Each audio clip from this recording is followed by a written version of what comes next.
If you have lived through a major earthquake in Southern California and found yourself turning to the news to make sense of the shaking and destruction, it's likely that you heard from scientists at the Seismo Lab. On Saturday, November 12, visitors flocked to Caltech's Beckman Auditorium to celebrate the renowned lab, part of a pandemic-postponed centennial anniversary.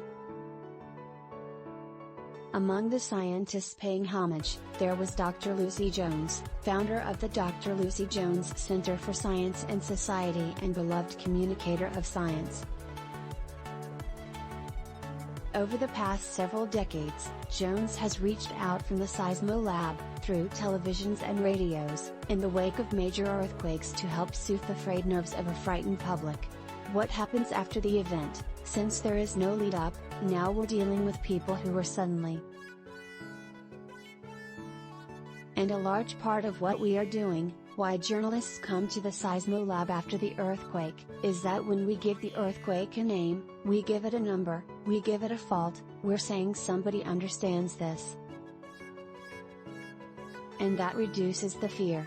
The Seismo Lab began its life in 1921 on a mountain, north of Pasadena, where the lab could erect its instruments on bedrock, allowing for more accurate readings.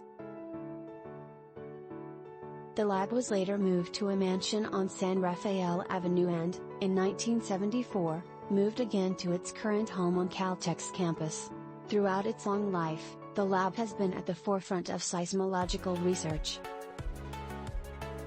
In the 1930s, the lab was home to physicists Charles Richter and Beno Gutenberg, who together developed the eponymous Richter Scale, a major breakthrough at a time when earthquakes were primarily measured based on subjective observations of the damage they produced.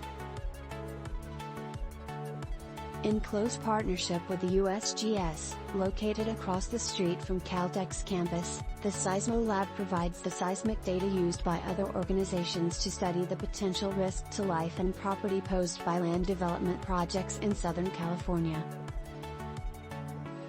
Brian Olson, engineering geologist at the California Geological Survey, described how his organization uses data from the USGS and Seismo Lab to identify land areas at risk in the event of an earthquake. We take the science and turn it into application with a goal towards public safety. Olson was one of the earthquake preparedness experts and practitioners tabling the fair. Alongside the California Geological Survey, tables were staffed by FEMA and the Red Cross among others.